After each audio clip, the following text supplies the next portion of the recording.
はい、こんにちは、てんぱぱです。今日は KP リパブリックの BM40 の組み立て動画をご紹介していきたいと思います。はい、それでは BM40 に関してなんですけれども、こちらに、表示されている通り、KP リパブリックというサイトで購入できるものになります。で、BM40 自体は、40% のオルソリニアの、基板になってますので、40% のオルソリニアのキーボードをですね、買いたいという場合に、使いたいという場合には BM40 を購入するというのは一つの手かなと思います。で、BM40 のこの PCP 自体に関しては、45ドルですね。で、これが、ケースになってまして、ケースもうちょっと安いのもあるんです。これポセイドンというものを買ってて、これが55ドルになってます。で、こちらにスイッチプレートが入ってて、これがカーボンファイバーのスイッチプレート、こちらの別売りで、これが 13.5 ドルなので、全部足すと大体113ドルとか115ドルぐらいになるという計算なので、送料を込めると1万5000円から、ドル円の為替にも入れますけど、2万円ぐらいの間の中で購入することができるという感じになってます。で、別途、今言ったものにプラスして、購入した方がいいのは、このスタビライザーがですね、セットのものもついてるので、それを買ってもいいと思うんですけども、スタビライザーが必要という形になってますので、購入する際にはですね、公式サイトに書いてないことが多いので、ぜひ購入、参考いただければと思います。何か心配事あれば、コメント欄でご質問いただければ、回答させていただければなと思います。はい、それでは早速組み立て開始ということなんですけども、もうあらかじめですね、結構組み立てを済ませていますので、どんな感じで今回組み立てをしようとしているのかっていうところを簡単にご説明できればと思います。で、まずケースの方なんですけども、静音化をしたかったので、ここにですね、ポロンのシートを敷いている形になってます。このポロンシート自体も KP リパブリックさんのサイトで購入することができていて、この下のところにですね、PCB とこのケースの間のところにこのポロンのフォームを敷いています。で、さらに、ここにですね、この角っこのところに、ここのところ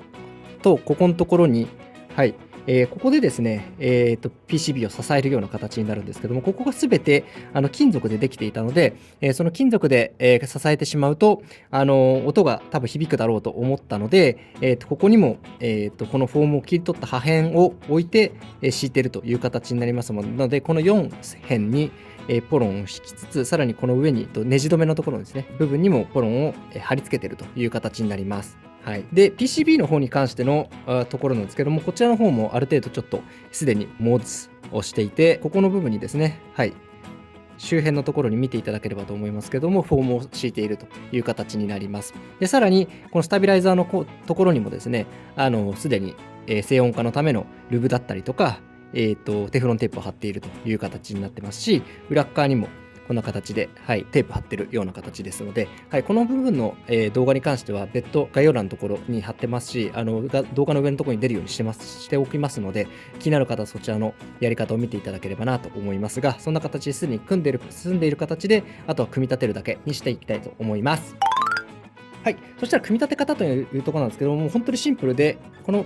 ケースの上に PCB を置き、この PCB の上にスイッチプレートを置いて、あとスイッチを入れて終了という感じになりますので、それを一つずつやっていくという形になります。で、注意していただきたいのは、ネジ止めが1、2、3、4、5、5つ必要なので、そこをやっていくという形になりますというところはお忘れずという感じです。そしたら、組み立てが完了して、キーキャップの取り付けも終わったので、音ですね、確認いただければと思います。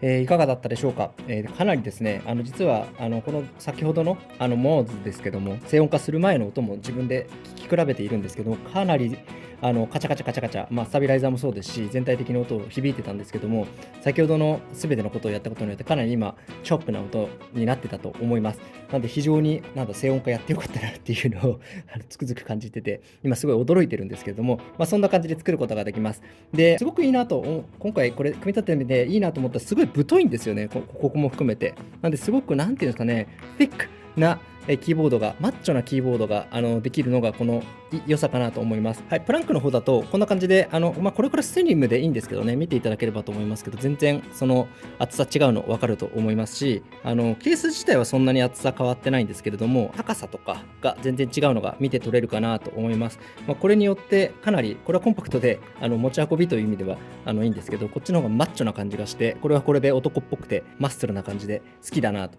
いう感じです。なのでこんな形で BM40 ですね、このドロップの、プランクので 40% 作ることもできますけれども、この KP リパブリックのセットも買うことによってこういうようなマッチョのキーボードを作ることができます。ただ値段的にはほぼどちらとも一緒な感じなので、どっちがいいかっていうのは本当に決めていただければと思いますけれども、こんな感じで組み立てができたというところで、これから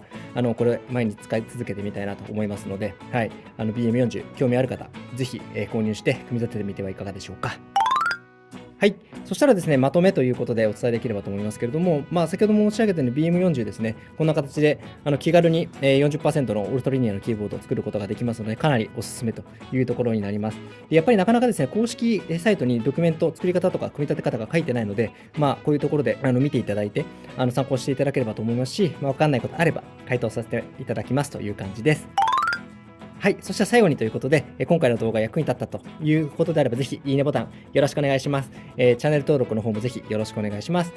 今後もですね、オルトリニアのキーボードだったり、キーキャップの話とか、マウズの話とかですね、その辺もぜひぜひどんどんやっていきたいなと思いますので、こういうネタでも撮ってほしいとか、もしあれば、またコメント欄に言っていただければと思います。それでは、今日の動画ご覧いただいてありがとうございました。また次の動画でお会いしましょう。さよなら。